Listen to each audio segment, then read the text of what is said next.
دوستی عزیزی من، ای دوستی عزیزی من، دور از بری نامرد باش، در هر وطن باشی تنصیحت و به درد باش.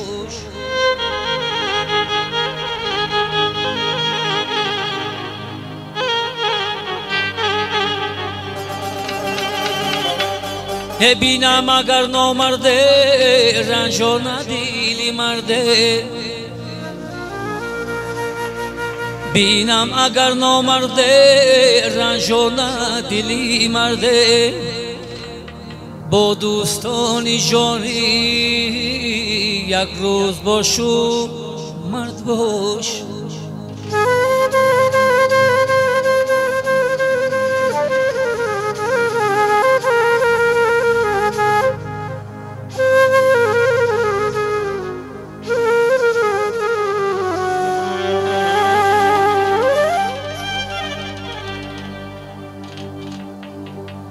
ندیدم خش در عالم بتر ای کاری نامرده،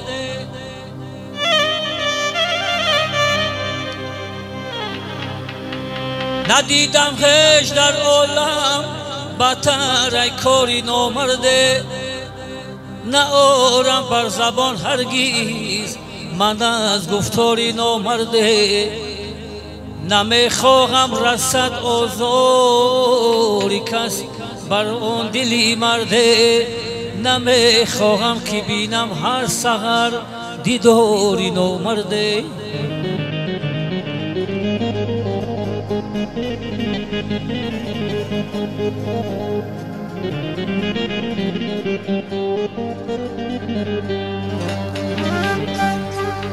رویگر پیشی نامرده، رویگر پیشی نامرده، بر رویت کی نظر سازد از او یاری طلب سازی، دو گوشی خود کر سازد با تو دشنامی بدگوید برون آن دم زیدر سازد، نما پاید اگر مردی تو بر درباری نامرده.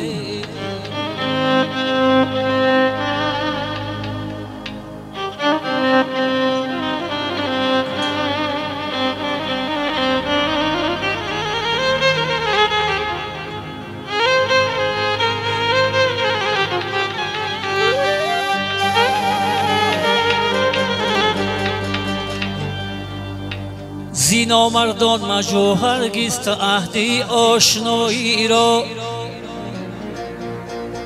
زی نامردان مجو هرگز تو عهدی آشنایی را، کی نتوان یافت از آنان یک یاری فدایی را، مصیبت بر سرت آید برند بندی جدایی را، بمیر از تنگ دستی او نبین دیداری نامرده، نبین دیداری نامرده دوست.